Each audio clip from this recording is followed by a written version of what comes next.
చిమ్మ చీకటిలో చిన్న దీపం ఎంత వెలుగునిస్తుందో, మనం బాధలో ఉన్నప్పుడు మనసుకు నచ్చిన వారు ఇచ్చే చిన్న ఓదార్పు కొండంత ధైర్యాన్ని ఇస్తుంది మిత్రమా.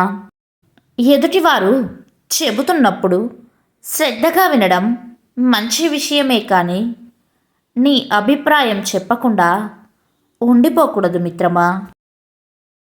చెయ్యవలసినది చెయ్యకుండా కోరుకున్నది ఎలా దక్కుతుంది?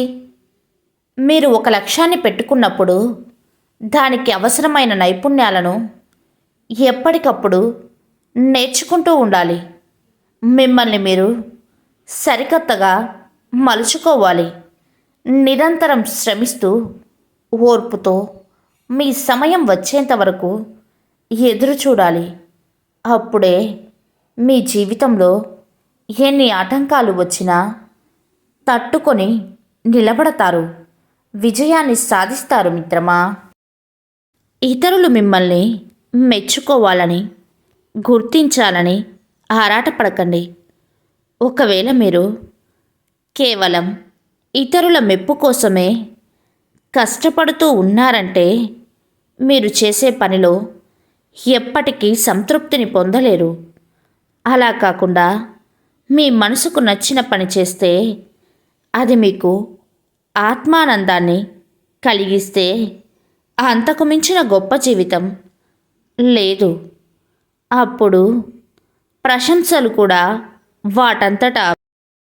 నవ్వుతున్నప్పుడు నీళ్లు త్రాగడం ఎంత కష్టంగా ఉంటుందో, మనసు బాధపడుతున్నప్పుడు కన్నీళ్లు ఆపడం కూడా అంతే కష్టంగా ఉంటుంది మిత్రమా. గతం నీ చేతుల్లో ఉండకపోవచ్చు, కానీ భవిష్యత్తు మాత్రం నీ చేతుల్లోనే ఉంది.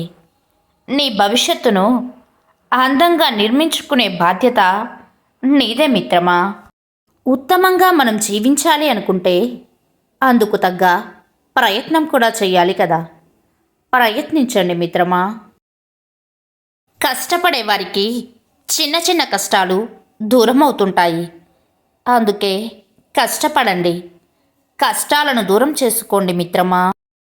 మనకు మనమే చేసుకునే మోసం ఏంటో తెలుసా? నమ్మిన వాళ్ళు సరిగ్గా లేరు అని ఖచ్చితంగా తెలిసినా కూడా ఈరోజు కాకపోతే రేపైనా మారుతారులే అనుకుంటాం చూడు, అదే మనం చేసే పెద్ద తప్పు మిత్రమా. గర్జించడం ద్వారా వేట సాధ్యం కాదని సింహానికి తెలుసు.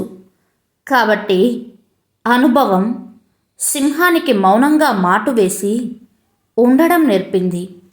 ధరించిన ఆభరణం అందంగా ఉందని మెచ్చుకుంటాం, కానీ మెరవడానికి బంగారం కాలడం, దెబ్బలు తినడం ఇవేమీ మనం పరిగణనలోకి తీసుకోము.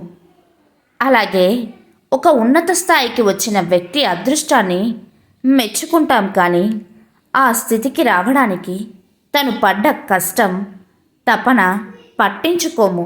నిజమే కదా మిత్రమా. ఎవరైనా అవమానించినప్పుడు కుంగిపోవడం, పొగిడినప్పుడు పొంగిపోవడం చేస్తున్నారంటే మీరు ఇతరుల చేతిలో బానిసగా ఉన్నారని అర్థం. మీ సమర్థతకు ఏ ఒక్కరి అభిప్రాయము కొలమానం కాదు. వారి స్పందనలు మీ నిర్ణయాన్ని ప్రభావితం చేయకూడదు.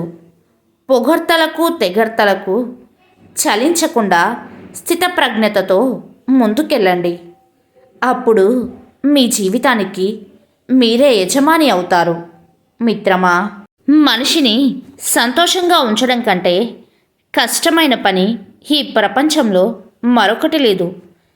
ఎందుకంటే వారి స్వార్థానికి చిన్నపాటి దెబ్బ తగిలినా చాలు, అంతకుముందు చేసిన మేలులన్నిటినీ క్షణంలో మర్చిపోతారు మిత్రమా. మాట అనేది చావాలనుకునే వారిని కూడా బ్రతికించాలి, కానీ బ్రతికున్న వారిని కూడా చంపేయకూడదు. అందనంత వరకు అన్నీ అందంగానే ఉంటాయి. అందిన తర్వాత అందమైనవి కూడా అలుసైపోతాయి. అది మనిషి అయినా వస్తువైనా మిత్రమా.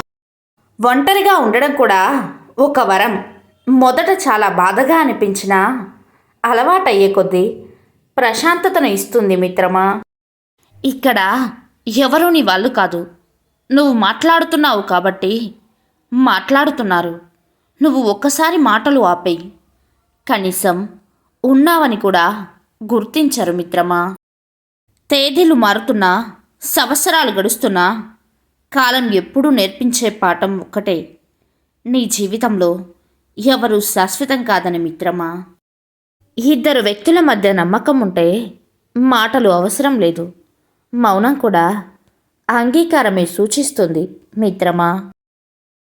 ఈ ప్రపంచంలో నీది అని గర్వంగా చెప్పుకోగల ఆస్తి నీ వ్యక్తిత్వం మాత్రమే.